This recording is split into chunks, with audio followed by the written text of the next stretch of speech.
Subscribe کریں ہمارے channel کو اور بیل آئیکن کو کلک کریں تاکہ ہماری ہر نئی آنے والی ویڈیو آپ تک بآسانی پہنچ سکے۔ بسم اللہ الرحمن الرحیم۔ رویے میرے حضور اکرم صلی اللہ علیہ وآلہ وسلم کے۔ بسم اللہ الرحمن الرحیم۔ ہر ایک کے ساتھ حسن اخلاق، روزانہ 70 بار۔ حسن اخلاق کا پہلا منظر انسان کے اپنے چہرے کا ہوتا ہے۔ ترمذی کتاب البر میں ہے، اللہ کے رسول صلی اللہ علیہ وآلہ وسلم نے فرمایا، نیکی کا ہر کام صدقہ ہے۔ نیکی یہ بھی ہے کہ تم اپنے بھائی سے ملو تو حشاش بشاش چہرے کے ساتھ، اور فرمایا اپنے بھائی کے سامنے تیری مسکراہٹ تیرے لیے صدقہ ہے۔ ترمذی کتاب المناقب میں ہے، حضرت عبداللہ بن حارث رضی اللہ تعالیٰ عنہ بتلاتے ہیں کہ مسکراہٹ کے حوالے سے میں نے اللہ کے رسول صلی اللہ علیہ وآلہ وسلم سے بڑھ کر کسی کو مسکراتے نہیں دیکھا۔ صحیح مسلم کتاب الفضائل میں ہے، حضرت انس بن مالک رضی اللہ تعالیٰ عنہ کہتے ہیں، اللہ کے رسول صلی اللہ علیہ وآلہ وسلم جب مدینے میں تشریف لائے تو میرے باپ ابو طلحہ رضی اللہ تعالیٰ عنہ نے میرا ہاتھ پکڑا اور مجھے اللہ کے رسول صلی اللہ علیہ وآلہ وسلم کی خدمت میں حاضر کر دیا اور عرض کیا، اے اللہ کے رسول صلی اللہ علیہ وآلہ وسلم، انس سمجھدار لڑکا ہے، آپ صلی اللہ علیہ وآلہ وسلم مدینے میں ہوں یا سفر میں جائیں، یہ آپ صلی اللہ علیہ وآلہ وسلم کی خدمت کرے گا۔ چنانچہ میں نے 10 سال اللہ کے رسول صلی اللہ علیہ وآلہ وسلم کی خدمت کی۔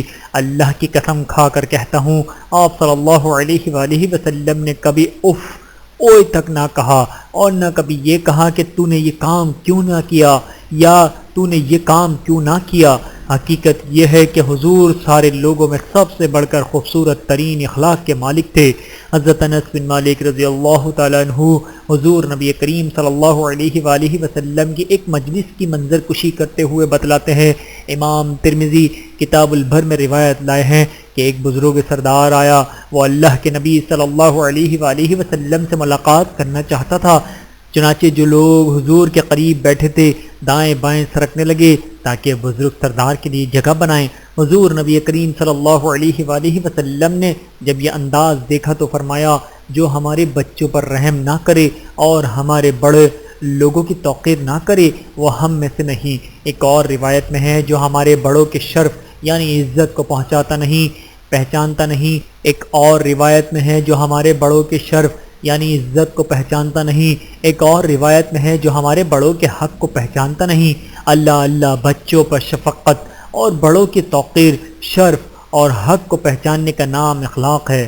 ایک بڑے بزرگ کے مقام کو پہچانتے ہوئے جب حاضرین مجلس نے ان کے لیے جگہ بنائی تو میرے حضور نے اخلاق کا ایک اصول طے فرما دیا۔ اس زمن میں ایک اور حدیث قابل ذکر ہے، صحیح مسلم اور ابو داود کتاب الادب میں ہے، حضرت عائشہ رضی اللہ تعالیٰ عنہ فرماتی ہیں، اللہ کے رسول صلی اللہ علیہ وآلہ وسلم نے ہمیں حکم دیا کہ ہم لوگوں کا اکرام ان کے مرتبے کے مطابق کریں۔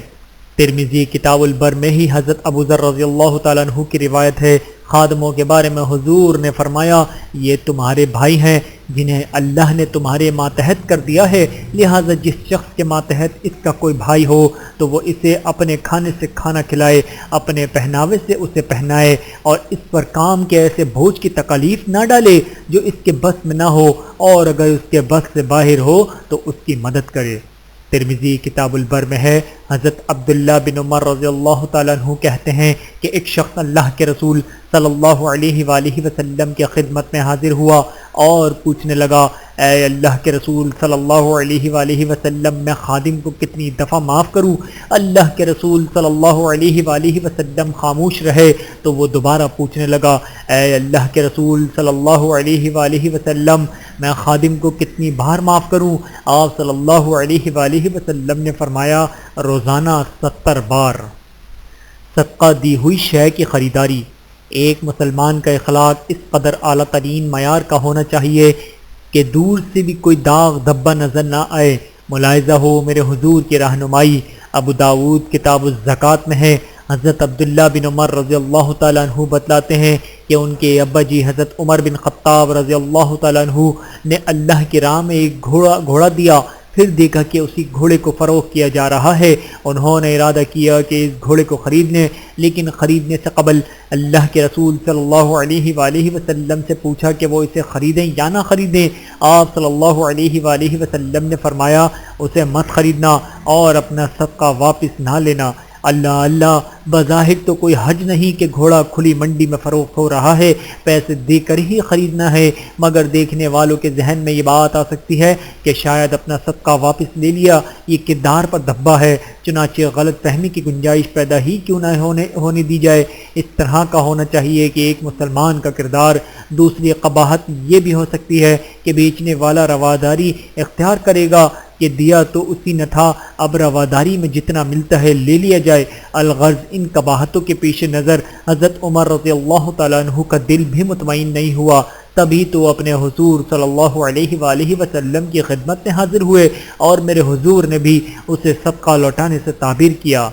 اور صحیح مسلم میں میرے حضور کے فرمان کے مطابق دی ہوئی شے کو واپس لینے والا ایسا ہے جیسے کتا قے کر کے چاٹتا ہے۔ لوگوں، ایک مسلمان کا اخلاقی کردار بہت بلند دیکھنا چاہتے ہیں میرے حضور صلی اللہ علیہ وآلہ وسلم۔ خزانچی کا اخلاقی معیار۔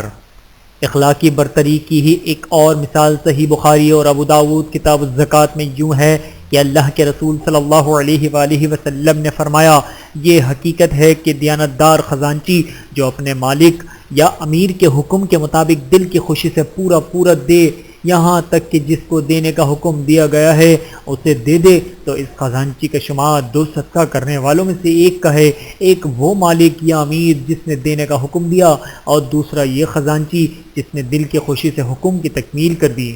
جی ہاں، عام حکومتی خزانچی ایسا کرتے ہیں کہ لوگوں کا ٹائم ٹالم ٹول میں ضائع کرتے ہیں، گویا اس نے اپنے باپ کی جائیداد سے ادا کرنا ہے۔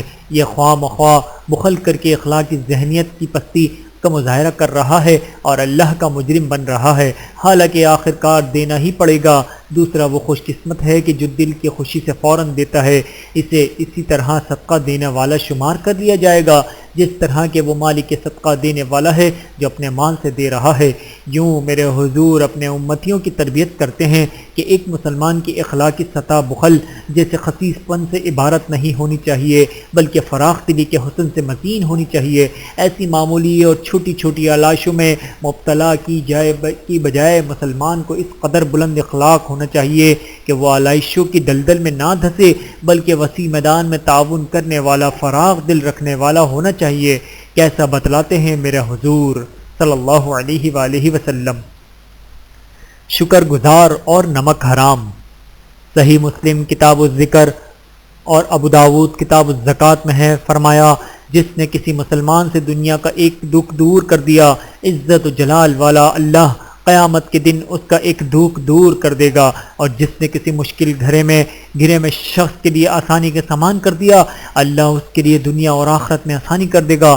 اسی طرح جس نے کسی مسلمان کے عیبوں پر پردہ ڈال دیا، اللہ تعالیٰ دنیا اور آخرت میں اس کے عیبوں پر پردہ ڈال دے گا۔ یاد رکھو، اللہ تعالیٰ اس وقت تک بندے کی مدد میں لگا رہتا ہے جب تک کہ بندہ اپنے مسلمان بھائی کی مدد میں لگا رہتا ہے۔ عزیزان محترم، بعض لوگ محسن کش ہوتے ہیں، نمک حرام ہوتے ہیں۔ حقیقت یہ ہے کہ ایسے لوگ جانوروں سے بھی بدتر ہوتے ہیں۔ گدھا جس کو اس کا مالک چارہ ڈالتا ہے، وہ اس چارے پر ہی مالک کا ایسا وفادار ہوتا ہے کہ گاؤں سے باہر کھیتوں میں اس پر چارہ لاد دیا جاتا ہے تو وہ بغیر مالک کے اکیلا ہی گھر پہنچ جاتا ہے۔ اسی لیے میرے حضور خوب فرمایا، میرے حضور کا فرمان ابو داود کتاب الادب میں دیکھیے اور آداب سیکھیے، ترمذی کے کتاب البر میں ملاحظہ کیجیے اور نیکی کا حسن ملاحظہ کیجیے۔ میرے حضور نے فرمایا جو لوگوں کا شکریہ ادا نہیں کرتا وہ اللہ کا بھی شکر ادا نہیں کر سکتا۔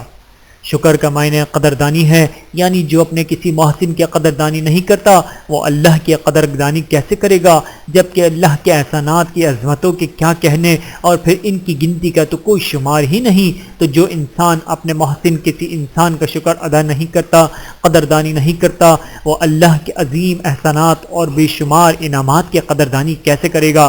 محسن نے تو مہربانی کر دی، اس پر اللہ مہربانی کرے گا، جیسا کہ میرے حضور نے فرمایا جو بندوں اور جانوروں پر رحم کرنے والے ہیں اللہ رحمان ان پر رحم فرمائے گا، چنانچہ تم زمین کے رہنے والوں پر رحم کرو، تم پر وہ اللہ رحم کرے گا جو آسمان میں ہے۔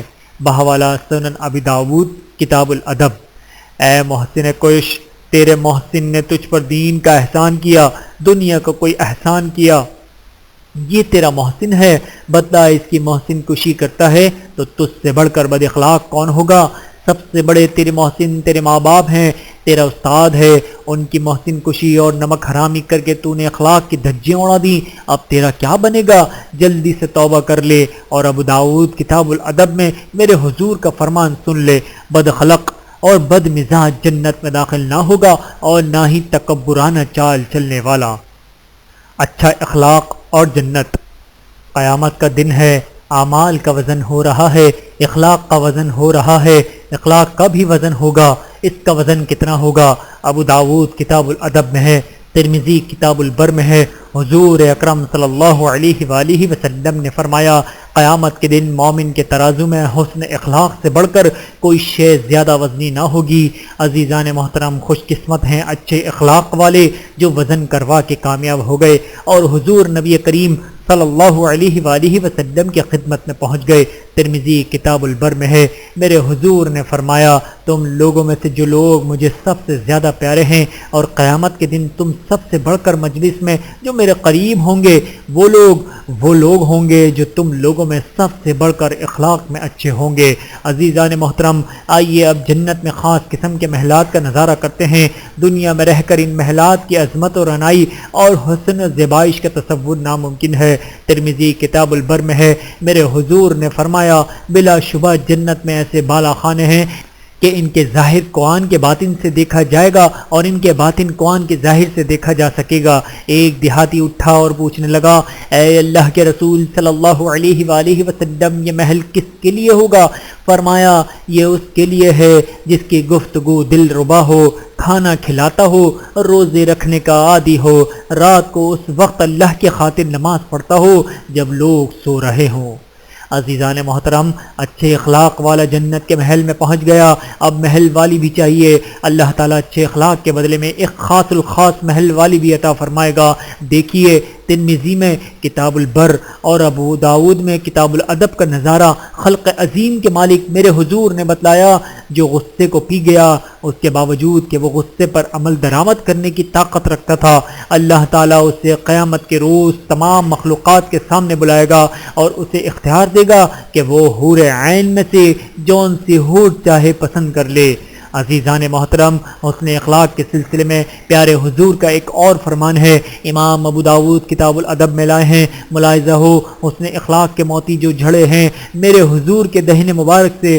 فرمایا، میں ایک محل لے کر دینے کا ذمہ دار ہوں جو جنت کی ایک سائڈ پر ہوگا، اور یہ اس شخص کے لیے ہوگا جو حق پر ہونے کے باوجود جھگڑا چھوڑ دے۔ جنت کے درمیان بھی ایک محل کا ذمہ لیتا ہوں اس شخص کے لیے جو جھوٹ چھوڑ دے، اگرچہ یہ جھوٹ مذاق میں ہی کیوں نہ ہو۔ جنت کے ایک اعلیٰ مقام میں بھی ایک محل کا ذمہ لیتا ہوں، اور یہ اس شخص کے لیے ہوگا جس نے اپنے اخلاق کو خوبصورت بنا لیا۔ ارے خاکے بنانے والوں، دیکھو، یہ ہے میرے حضور کے اخلاق۔ جی ہاں، یہ ہیں مناظر میرے حضور کے اخلاق کے۔ اور سنو، جب تمہارے بڑوں نے میرے حضور کو گالیاں دیں اور جواب میں میرے حضور نے دعائیں دیں، تو تب میرے اللہ نے اپنے حبیب اور خلیل جناب محمد کریم صلی اللہ علیہ وآلہ وسلم کو مخاطب کر کے فرمایا، وَإِنَّكَ لَعَلَىٰ خُلُقٍ عَظِيمٍ، سورۃ القلم آیت نمبر 4۔ ترجمہ، کیا شک ہے کہ آپ بہت بڑے اخلاق کے مالک ہیں۔ حضور صلی اللہ علیہ وآلہ وسلم اور حضرت عائشہ صدیقہ رضی اللہ تعالیٰ عنہ۔ حضرت عائشہ صدیقہ رضی اللہ تعالیٰ عنہ ابو بکر صدیق رضی اللہ تعالیٰ عنہ کی بڑی لاڈلی اور پیاری بیٹی تھیں۔ ان کی والدہ حضرت ام رومان رضی اللہ تعالیٰ عنہ بھی اپنی بیٹی سے بے حد پیار کرتی تھیں۔ حضرت ابو بکر صدیق تاجر تھے اور مالدار تھے، اس لیے حضرت عائشہ ناز و نام میں پلی تھیں۔ صحیح بخاری کتاب النکاح میں ہے، حضرت عائشہ بتلاتی ہیں کہ مجھے اللہ کے رسول صلی اللہ علیہ وآلہ وسلم نے بتلایا، شادی سے پہلے میں نے تمہیں خواب میں دیکھا تھا کہ ایک فرشتہ جناب جبرائیل تمہیں ریشم کے ایک ٹکڑے میں لپیٹ کر لائے ہیں اور مجھ سے کہہ رہے ہیں حضور یہ تمہاری بیوی ہیں۔ میں نے تیرے چہرے سے پردہ ہٹایا تو وہ تو تھی۔ یہ دیکھ کر میں کہنے لگا اگر یہ اللہ کی طرف سے فیصلہ ہے تو وہ اس خواب کو پورا کر دے گا۔ جی ہاں، پیغمبر کا ہر خواب اللہ کی طرف سے وحی ہوتا ہے۔ چنانچہ مکے میں نبوت کے آخری سال حضرت خدیجہ رضی اللہ تعالیٰ عنہ فوت ہوئیں تو حضرت صدیق اکبر رضی اللہ تعالیٰ عنہ نے اپنی پیاری بیٹی کا نکاح حضور نبی کریم صلی اللہ علیہ وآلہ وسلم سے کر دیا۔ پھر جب مسلمان مدینہ منورہ میں ہجرت کر گئے تو حضرت عائشہ رضی اللہ تعالیٰ عنہ کو علاقائی تبدیلی کی وجہ سے بخار ہو گیا، جس کی وجہ سے قدرے کمزور ہو گئیں۔ چنانچہ ابو داود کتاب الطب میں ہے، حضرت عائشہ بیان فرماتی ہیں کہ میری والدہ نے چاہا کہ میں موٹی تازی ہو جاؤں تاکہ مجھے اللہ کے رسول صلی اللہ علیہ وآلہ وسلم کے گھر بھیجا جا سکے، مگر مجھے ان کی خواہش کے مطابق فائدہ نہ ہوا تو انہوں نے مجھے ککڑی، خرد و نمکین، خربوزہ اور کھجور ملا کر کھلایا تو اس سے تو میں خوب موٹی تازی ہو گئی۔ جی ہاں، مدینہ منورہ میں حضرت عائشہ رضی اللہ تعالیٰ عنہ کی رخصتی ہو گئی اور پھر مدینہ کی ساری زندگی میرے حضور نے حضرت عائشہ رضی اللہ تعالیٰ عنہ اور باقی ازواج مطہرات کے ساتھ گزار دی۔ آپ صلی اللہ علیہ وآلہ وسلم نے ہر قابل ذکر قبیلے کے اندر شادی کی، یوں سارا عرب آپ صلی اللہ علیہ وآلہ وسلم کا رشتہ دار بن گیا۔ اسلام کے پھیلنے میں اس رشتہ داری نے اہم کردار ادا کیا۔ حضرت عائشہ رضی اللہ تعالیٰ عنہ تمام ازواج مطہرات میں واحد کنواری خاتون تھیں، باقی سب بیوہ اور مطلقہ تھیں۔ حضور نبی کریم صلی اللہ علیہ وآلہ وسلم کو حضرت عائشہ کے ساتھ سب سے بڑھ کر محبت تھی، لیکن ظاہری سلوک سب کے ساتھ یکساں تھا۔ اپنے رب کی جانب آپ صلی اللہ علیہ وآلہ وسلم جب بیمار ہوئے تو بیماری کے آخری دنوں میں آپ صلی اللہ علیہ وآلہ وسلم نے اپنی ازواج مطہرات سے اجازت لے لی کہ اب وہ حضرت عائشہ رضی اللہ تعالیٰ عنہ کے ہاں ہی ٹھہریں گے۔ ہر ایک کے پاس روزانہ تشریف لے جانے کی سکت نہ تھی۔ صحیح مسلم کتاب السلام میں ہے، حضرت عائشہ رضی اللہ تعالیٰ عنہ بتلاتی ہیں کہ ہم میں سے جب کوئی انسان بیمار ہوتا تو اللہ کے رسول صلی اللہ علیہ وآلہ وسلم اپنا دایاں ہاتھ مبارک اس پر پھیرتے اور فرماتے اے لوگوں کے پروردگار، بیماری دور فرما دے، شفا دے دے، شفا دینے والا تو ہی ہے، تیری شفا کے علاوہ کہیں شفا نہیں ہے، ایسی تندرستی عطا فرما دے کہ کوئی مرض باقی نہ چھوڑے۔ اب جب اللہ کے رسول صلی اللہ علیہ وآلہ وسلم بیمار ہوئے، پھر بیماری زور پکڑ گئی تو میں نے آپ صلی اللہ علیہ وآلہ وسلم کا ہاتھ مبارک پکڑا اور ارادہ کیا کہ یہی دعا پڑھوں اور آپ صلی اللہ علیہ وآلہ وسلم کا ہاتھ آپ کے جسم اطہر پر پھیر دوں تو آپ صلی اللہ علیہ وآلہ وسلم نے اپنا ہاتھ میرے ہاتھ سے چھڑا لیا اور یوں کہا اے اللہ مجھے معاف کر دے اور مجھے اعلیٰ ترین دوستوں جبرائیل، میکائیل اور انبیاء کرام کے پاس لے جا۔ حضرت عائشہ رضی اللہ تعالیٰ عنہ بتلاتی ہیں کہ پھر جو میں نے آپ صلی اللہ علیہ وآلہ وسلم کی طرف دیکھا تو آپ صلی اللہ علیہ وآلہ وسلم تو جا چکے تھے۔ عزیزان محترم، میرے حضور کو لینے والے آ گئے تھے، اب ہاتھ پھیرنے اور دم کرنے کا وقت گزر چکا تھا، لہٰذا میرے حضور نے جلدی سے اپنا ہاتھ چھڑوایا اور اپنے اللہ کے پاس چلے گئے۔ کچھ عرصے بعد ہماری روحانی ماں حضرت صدیقہ کائنات رضی اللہ تعالیٰ عنہ بھی چلی گئیں۔ میرے حضور صدیقہ کائنات رضی اللہ تعالیٰ عنہ کے ساتھ جنت الفردوس کے اعلیٰ ترین محلات میں ہیں۔ ہم لوگوں کے لیے قیامت تک کے لیے اخلاق کے ایسے نمونے چھوڑ گئے ہیں کہ انسانیت ان نمونوں کو اپنائے گی تو فرشتہ سیرت بن جائے گی، منہ موڑے گی تو درندوں سے بھی بددعات بن جائے گی۔ اور آخر میں اپنے رب تعالیٰ کے حضور دعا کے لیے ہاتھ اٹھاتا ہوں، آئیے آپ میرے ساتھ دعا میں شامل ہو جائیے۔ بسم اللہ الرحمن الرحیم۔ سجدہ شکر اور دعا۔ میرے اللہ، میرے مولا عز و جل تبارک و تعالی، تو رحمان ہے، منان ہے، تو حنان بھی ہے، لجپال بھی تو ہے اور غم ٹال بھی تو ہے۔ محمد کریم صلی اللہ علیہ وآلہ وسلم تیرے حبیب بھی ہیں اور خلیل بھی ہیں، وہ ہمیں بتلاتے ہیں سجدے کی حالت میں جب بندہ ہوتا ہے اپنے رب کے سب سے زیادہ قریب ہوتا ہے، لہٰذا سجدے میں بہت زیادہ مانگا کرو۔ اے اللہ، تیرے پیارے حبیب صلی اللہ علیہ وآلہ وسلم پھر یوں کیا کرتے تھے جب ان کے پاس خوشی کی خبر آتی یا آپ صلی اللہ علیہ وآلہ وسلم کو بشارت دی جاتی تو آپ صلی اللہ علیہ وآلہ وسلم اللہ کا شکر ادا کرتے ہوئے سجدے میں گر جاتے۔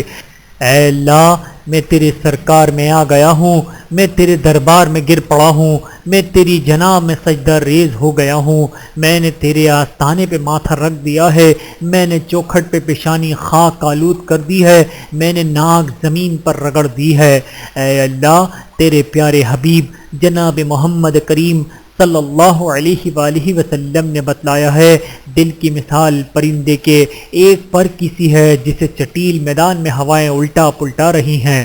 بحوالہ ابن ماجہ، میرے مولا یہ دل جس قدر بھی الٹے پلٹے ہوا کوہ بیاباں سے ہم آغوش، لیکن ہاتھوں سے میرے دامن افلاک نہ چھوٹے۔